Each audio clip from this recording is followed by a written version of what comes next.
mata kuliah PLP 1 di SDN Pademangan Timur 03. Ya. Bismillahirrahmanirrahim. Assalamualaikum warahmatullahi wabarakatuh. Perkenalkan, nama saya Hartini, Kepala Sekolah SDN Pademangan Timur 03. SDN Pademangan 03 terletak di Jalan Pademangan Raya nomor 1819, Kelurahan Pademangan Timur, Kecamatan Pademangan, Jakarta Utara 1. Ibu berada di SDN Pademangan Timur 03 adalah September tahun 2019. Ya. Luas di SDN Pademangan Timur ini luasnya adalah 1.772 yang memiliki rombel belajar 31 rombel. Pastinya karena ruangannya cuma terdiri dari 18, jadi ada pagi dan dibagi siang.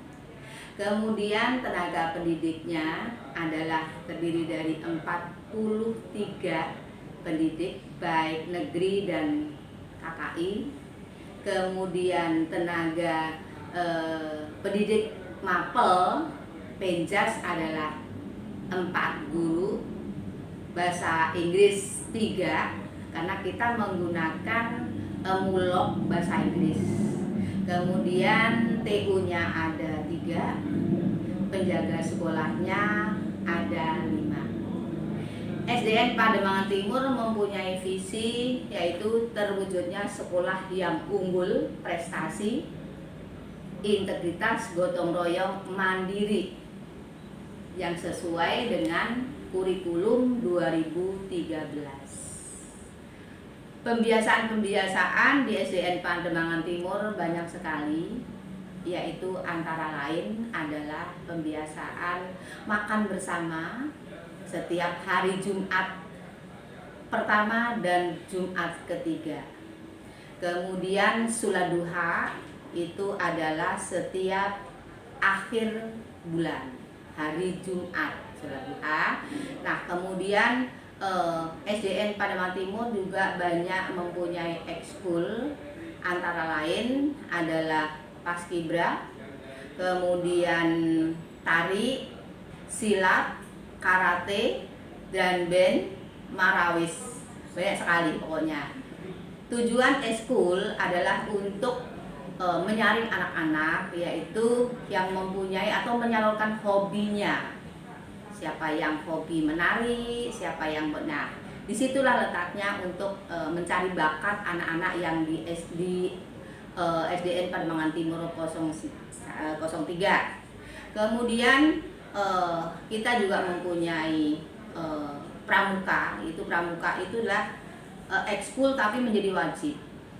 Ya, pesertanya adalah siaga dan penggalang, yaitu yang terdiri dari kelas 1 sampai dengan kelas 6.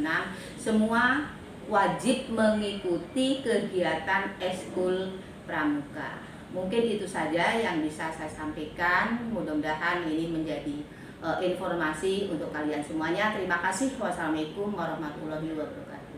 Assalamualaikum warahmatullahi wabarakatuh. Waalaikumsalam warahmatullahi wabarakatuh. Kepada Ibu Hartini selaku Kepala Sekolah SDN Pademangan Timur 03, izin memperkenalkan saya. Nama saya Kinta Suci Mujiati dari mahasiswi PGSD UHK. Tujuan saya di sini ingin menambahkan wawasan mengenal sekolahan, karena saat ini salah satu mata kuliah yaitu PLP 1, pengenalan lingkungan persekolahan. Selanjutnya saya akan mengajukan beberapa pertanyaan dengan berkaitan sekolah ini. Yang pertama, di mana alamat sekolah ini, Bu? Ya, Terima kasih Mbak Kintan. Kintan. Ya, jangan pegang. Makasih Mbak Kintan. Alamat SD kami adalah di Jalan Raya Pademangan Raya nomor 18 garis miring 19, Kelurahan Pademangan Timur, Kecamatan Pademangan, Kota Jakarta Utara 1. Apa aja sih misi dan visi sekolah ini, Bu? Visinya adalah terwujudnya keunggulan SDN Pademangan Timur, khususnya adalah prestasi, kemudian gotong royong, mandiri, integritas, dan nasional. Upaya apa saja yang dilakukan sekolah ini untuk mewujudkan akreditasinya? Oh iya, untuk mewujudkan akreditasi yang bagus. Pastinya kita mempunyai tim ya Mbak. Kita mempunyai tim, kita bekerja sama dengan tim kita yang ada di sekolah ini, baik pendidik maupun tenaga kependidikan, juga komite kita libatkan. Khususnya adalah murid-murid kita, yaitu membiasakan sesuatu yang bagus. Dengan contoh, pastinya guru nomor 1 memberi contoh yang baik.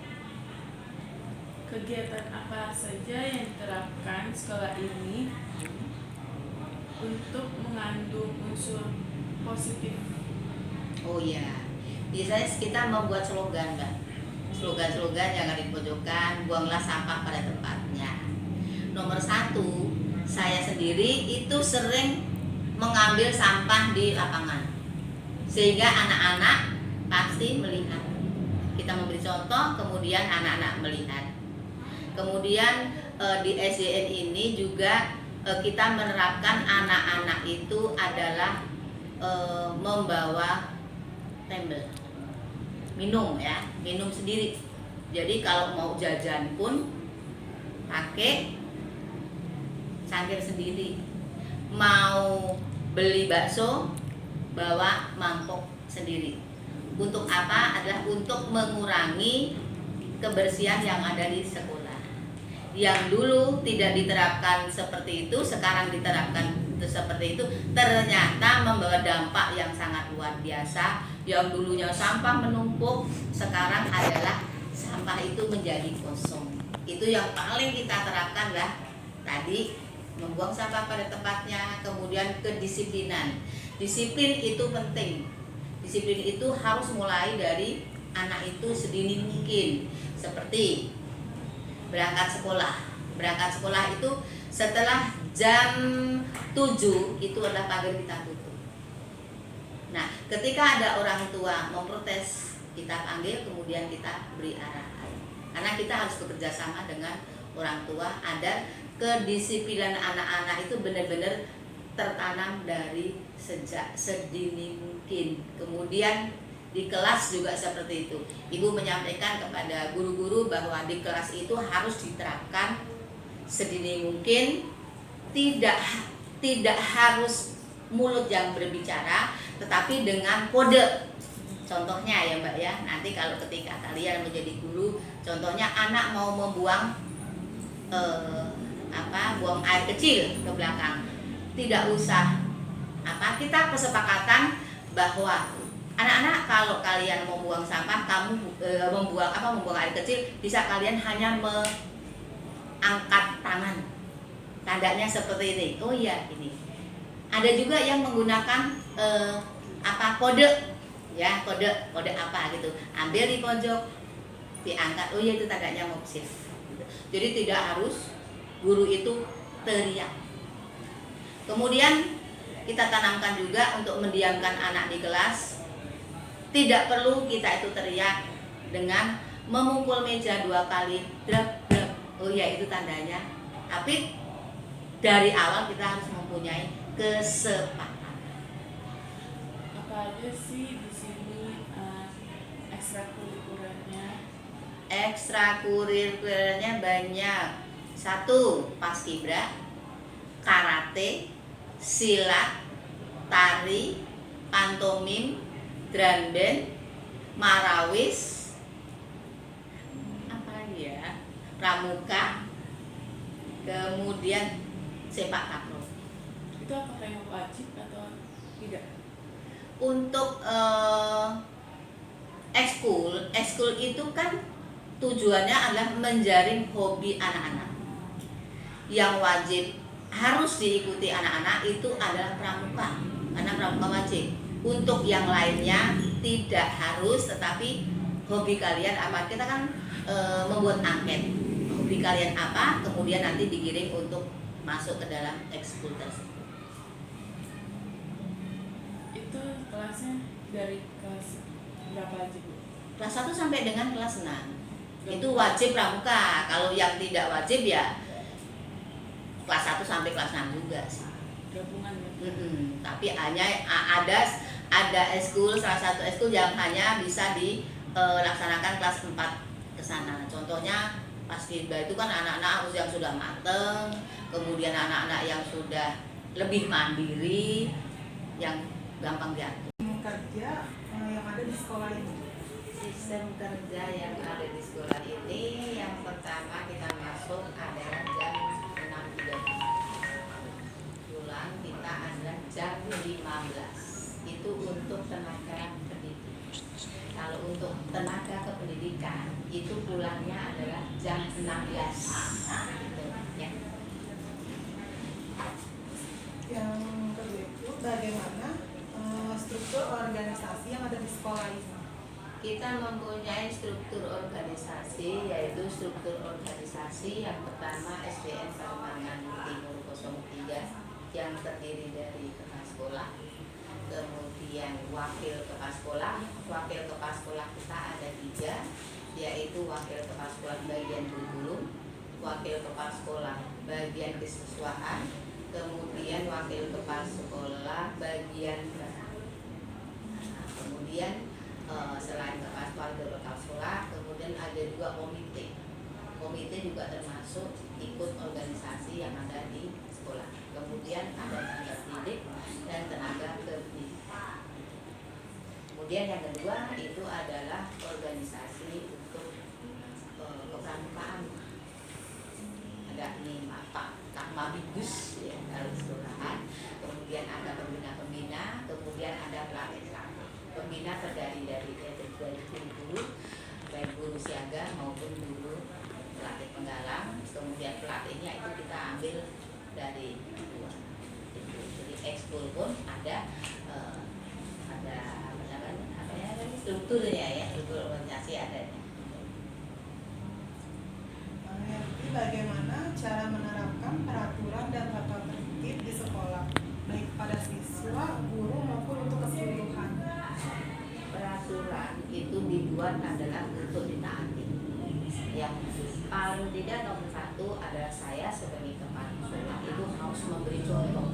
Karena saya yang membuat peraturan, saya juga harus memberi contoh.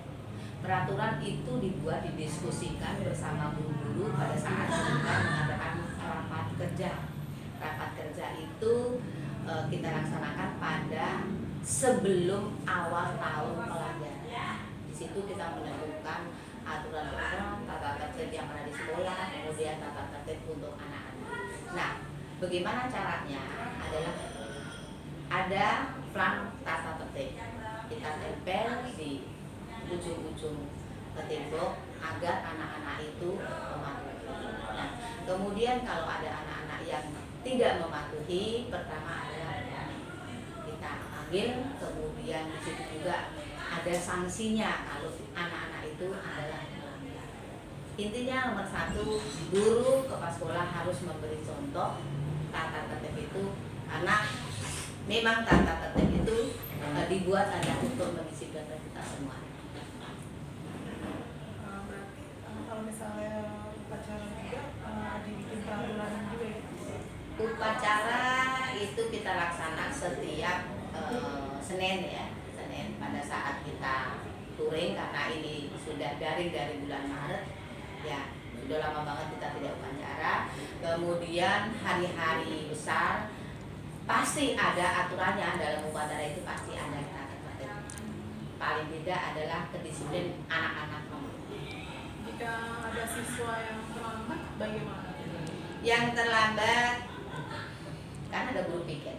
Biasanya guru dari masuk dari sapam kemudian lapor ke guru piket nanti dia akan memberi arahan kalau memang nanti diulangi kembali. Ini tempatnya ruang kepala sekolah itu adalah eksekusi terakhir. Jadi saya punya ini ada buku kasus. Buku kasus ini adalah untuk mencatat anak-anak yang kira-kira dia mempunyai kelebihan, bukan nakal sih, tidak ada, sebenarnya tidak ada anak yang nakal, tidak ada ya, tidak ada anak yang bandel, cuman mungkin dia kurang perhatian.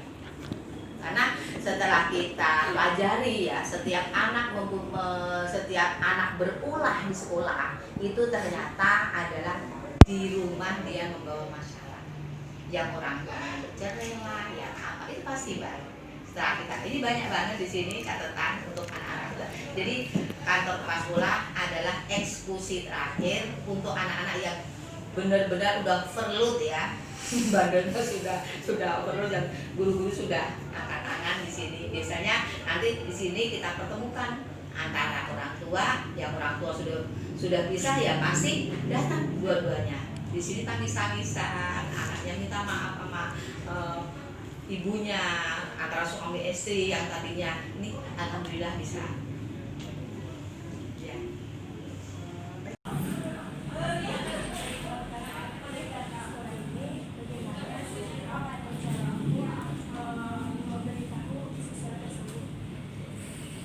Terima kasih.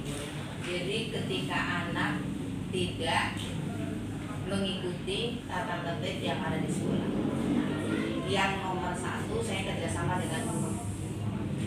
Ngobrol dengan guru dulu, kita diskusi anaknya, diajak ngobrol. Kalau memang anaknya tidak bisa dengan gurunya, yang berikutnya adalah kita kerjasama dengan orang tua. Kita panggil orang tua untuk menyampaikan putranya di sekolah seperti ini. Jadi kita ada kebersamaan antara orang tua, murid, guru, dan sekolah. Apakah di sekolah ini selalu mengadakan kegiatan formal seperti acara, rapat, Iya. Jadi kegiatan formal yang ada di sekolah yang pasti satu upacara bendera setiap Senin.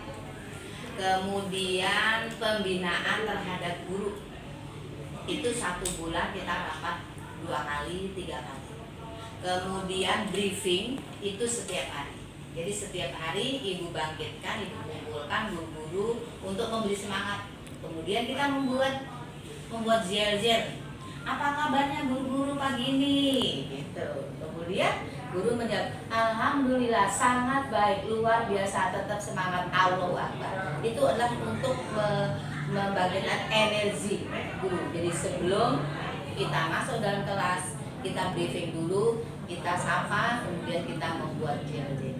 Kemudian kepada tenaga kependidikan juga kita ada pembinaan. jika ada kegiatan upacara, bagaimana cara ibu memilih petugas upacara tersebut? Untuk memilih petugas upacara, kita kan sudah mempunyai ekskul paskibra. Jadi di ekskul paskibra itu kita sudah memilih petugas-petugas inti. Biasanya ada 3 sab. 1 petugas inti itu yang terbagus di antara yang lain. Kemudian nanti kalau ini tidak bisa, ada lagi di sab kedua. Kalau ada lagi di sab ketiga. Itu yang memilih itu bukan kita, tetapi ada pelatih paskibranya, karena mereka yang tahu persis bagaimana kondisi anak-anak. Selanjutnya, apakah sekolah ini mengadakan kegiatan ekstrakurikuler untuk siswa jika mengadakan dari kelas beberapa saja yang bisa mengikuti kegiatan tersebut? Biasanya setiap kelas itu mengikuti ekstrakurikuler yang tadi Ibu sampaikan. Kalau pramuka wajib, berarti semua mengikuti dari kelas 1 sampai dengan kelas 6. jumlah murid kami kelas 1 itu ada 4 rombel, kemudian kelas 2 ada 4 rombel, kelas 3 ada 4 rombel, kelas 4 ada 8 rombel, kelas 5 ada 5 rombel, kelas 6 ada 6 rombel. Jadi semuanya muridnya ada 931. Kemudian untuk eskul yang lain seperti menari, biasanya itu satu kelas tidak banyak karena juga gurunya cuma satu ya. Jadi yang hobi-hobi aja lah gitu. Kemudian yang paling banyak itu adalah silat nomor 2 ya, dari pramuka. Kemudian silat itu luar biasa banyak sekali. Kalau kita melihat latihannya, nanti kalian bisa melihat tampilkan latihan untuk silat ya, ada videonya, ada kemudian gambarnya ada. Untuk yang lain-lainnya paling ya 30% lah setiap kelas.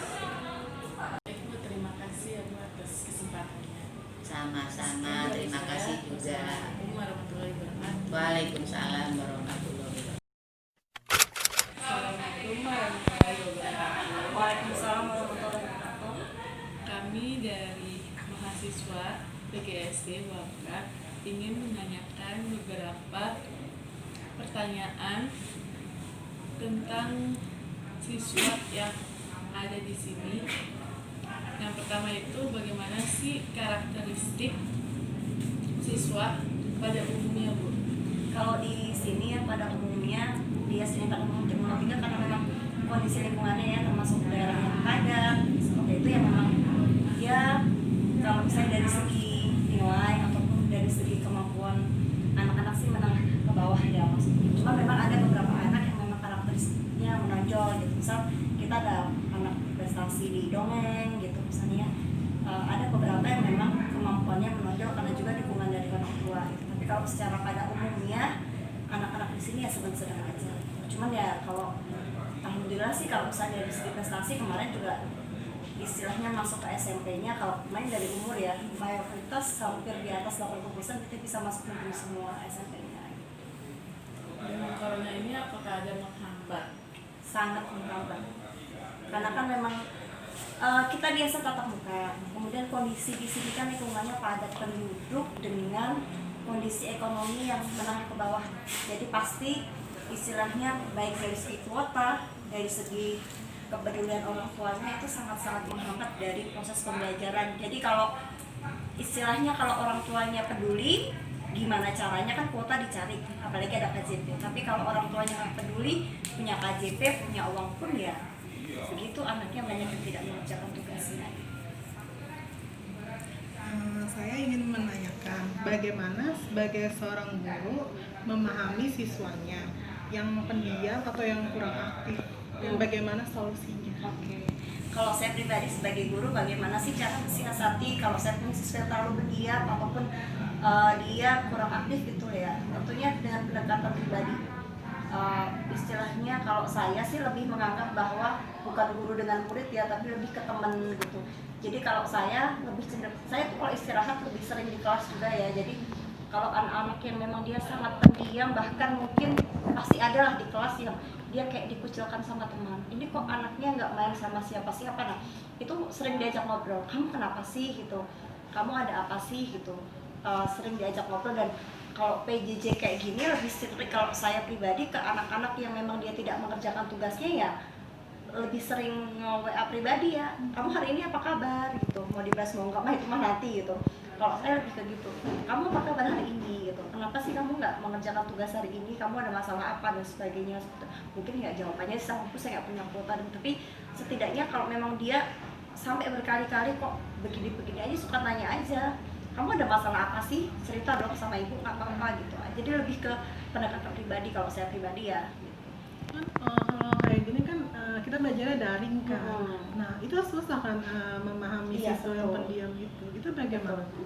Kalau saya pribadi memang lebih dari ke tugas ya. Jadi kalau memang keaktifannya memang nggak terlihat, dalam artian kalau yang aktif kelihatan ketika kita tanya di, kan kita suka ngajakin diskusi di WA group misalnya, coba hari ini Bu ada pertanyaan nih soalnya ini, siapa yang bisa jawab. Kalau yang aktif kelihatan kan beberapa, ya hanya 10% lah anak yang memang dia aktif sekali. 80% mah biasa, 10% yang memang dia sangat pendiam. Nah, yaitu tadi lebih ke bertanya lebih jauh. Kemudian ini kayaknya nih anaknya istilahnya, kadang kalau kita dari video kan anaknya mah lemah lembut ya, istilahnya ekspresinya juga kurang gitu ya. Ada anak saya yang seperti itu, jadi suka saya iniin aja, kamu kenapa sih gitu nggak mau, kadang sampai saya gini, kamu kenapa sih nggak mau balas WA Bu Umi, kamu baca doang gitu. Jangan gitu dong gitu, dibalas WA-nya Bu Umi gitu. Kalau misalnya ada masalah cerita. Jadi lebih, memang kalau agak susah ya istilahnya, saya belum pernah tatap muka dengan anak saya yang sekarang sama sekali beda dengan yang tahun kemarin ya. Kalau tahun kemarin kan kita udah ketemu setengah tahun lebih baru kita kena corona. Kalau yang ini kan dari awal, bahkan kita tatap muka pun belum pernah sama sekali, hanya memang lewat video, hanya memang lewat voice note kayak gitu aja. Jadi ya memang agak sangat sulit memahami karakteristik mereka. Cuman untuk beberapa anak yang memang sering tidak mengerjakan tugas dan sebagainya, ya kita intinya kita galilah lebih lanjut mereka kemampuannya seperti apa.